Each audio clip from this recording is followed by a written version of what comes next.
I have. Fears. Worries. Stress. Anxieties. Don't filter feelings.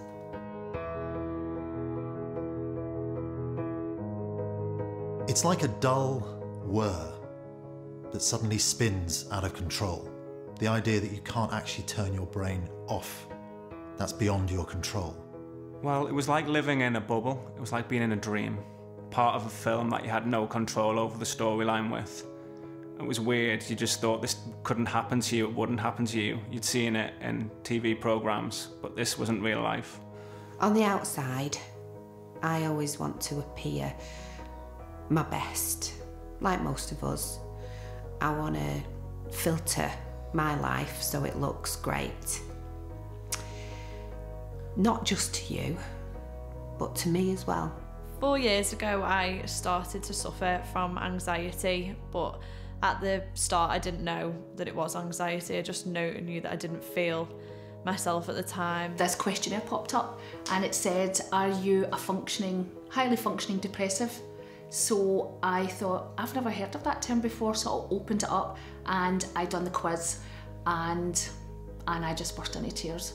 And that was the first time that I realised that I actually did have depression. I got a headache and the headache didn't go away, and after about 2 weeks I was a bit worried and I went to the doctors just to make sure that it was all okay. And the doctor kind of said, look, I'm not worried, but I think you need to just go away for a couple of weeks, and if the headache is still there, then come back and see me.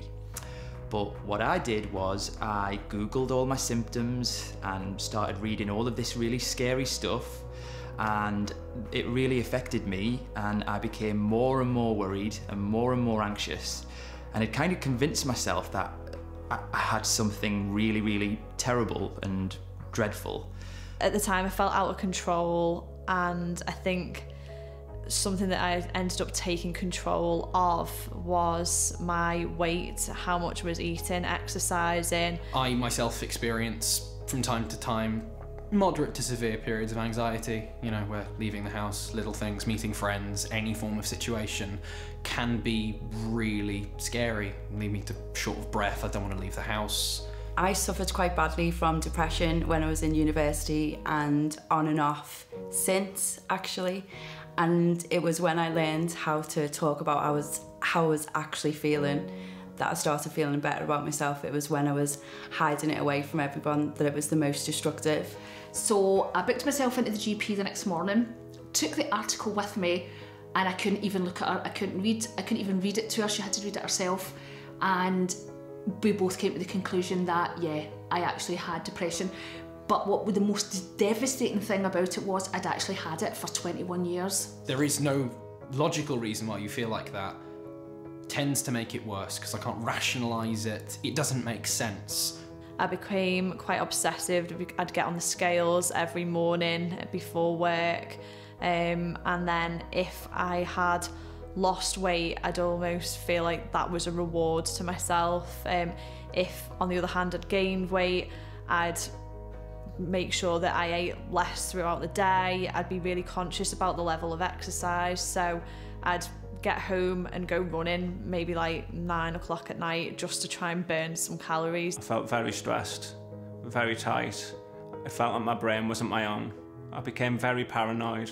I wasn't relaxed at all. My brain was working overtime. I couldn't sleep, I couldn't think clear. All I knew was something was wrong. We all want everyone to believe that we're okay. Mostly ourselves, our close family, we don't say anything because we don't want anyone to worry. But sometimes those feelings of being overwhelmed can just get too much. I was once going through a really difficult time where I literally couldn't get out of bed. And I was speaking to a friend on the phone, and they said, I don't want to ask you how it feels, I just want to say to you, worry is like a rocking chair. It gives you something to do, but it won't get you anywhere.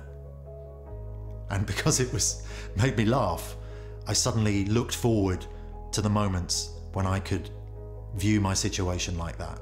All of a sudden, everything made sense as to the way I behaved or the way I spoke, or things that I'd done in the past, where, you know, some weeks I would just sleep for a week, not get out of bed for a week, not wash, not do the dishes, and then I would all of a sudden get out of bed and I was fine for months. But only looking back now, I know that that's what it was. So I realised that actually mental health issues can sometimes be life-threatening, and that was when I realised that actually I needed to seek some proper help.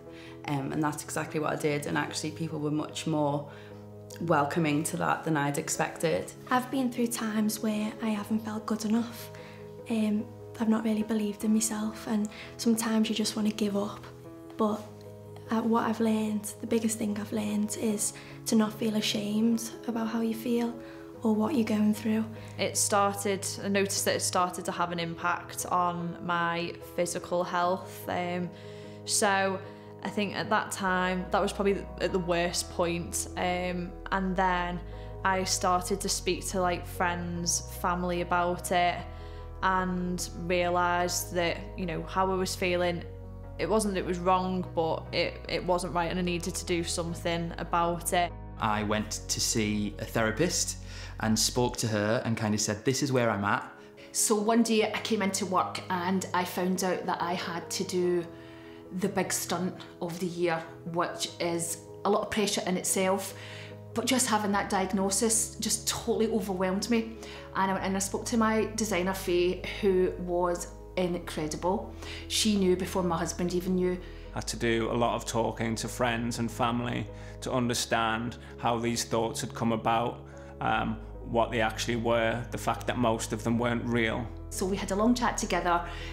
I'd been put on my medication, she gave me so much support, and I then went on and done the big stunt, which was probably the highlight of my career. It was just incredible. It just gave me so much more confidence in myself, which I didn't have. I hadn't had it for such a long time. It just, you know, getting that diagnosis was probably the worst day of my life, but it was probably the best day of my life. And what was helpful for me was I was a bit ashamed and a bit embarrassed, because I think there are people out there who do have really serious health problems, and I didn't, but I was just worried and anxious that I had, so I kind of felt a lot of guilt as well. And she helped me deal with all that, and she helped me find a way so that if ever I got those feelings again, I would know what would trigger them, and I would know the things to do to kind of help me out. A man and a woman going through similar situations, and they're both at the bottom of a well, and that can be sometimes what it feels like. It's okay not to feel okay. It's about knowing what to say when someone is at the bottom of a well, and it's knowing the difference between empathy and sympathy.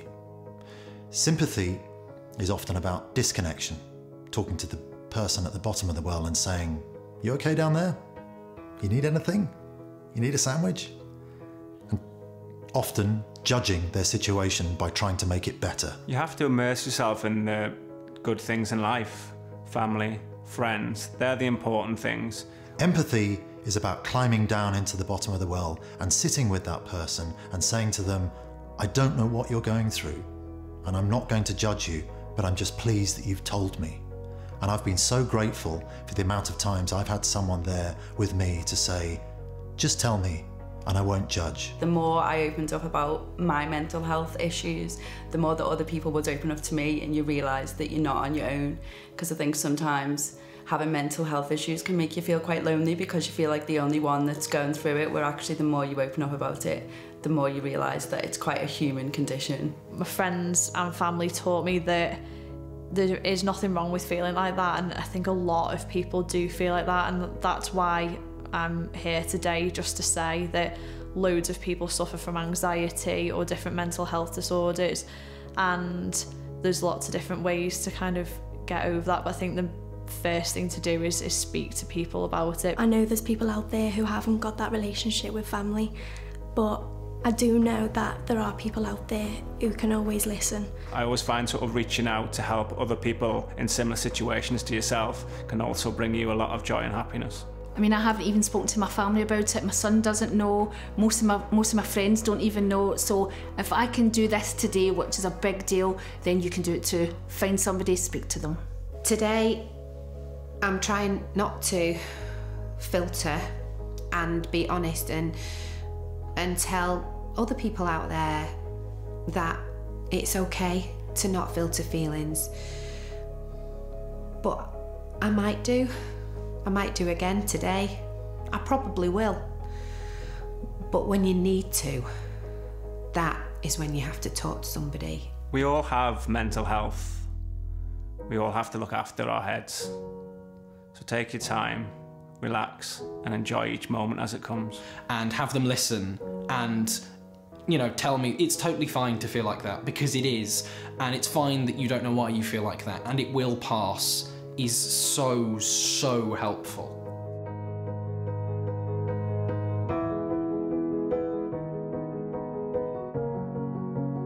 I'm Bob Cryer. Nicole Barber-Lane. Ross Adams. Becky Frodsham. Helen McEwen. Laura Halligan. Laura McQueen. Tom Stokoe. Richard Linnell. And I don't filter feelings.